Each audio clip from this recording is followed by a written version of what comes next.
ఏ బాటైనా పర్వాలేదంట, సమయంతో సాగటమే మన సింపుల్ సిద్ధాంతం.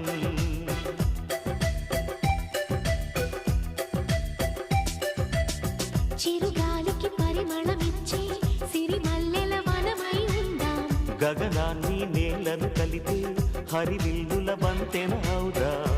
ఆనందం అంటే అర్థం మనమందా, ప్రతి పూట పాటై సాగే హుషారు సరిగమలో.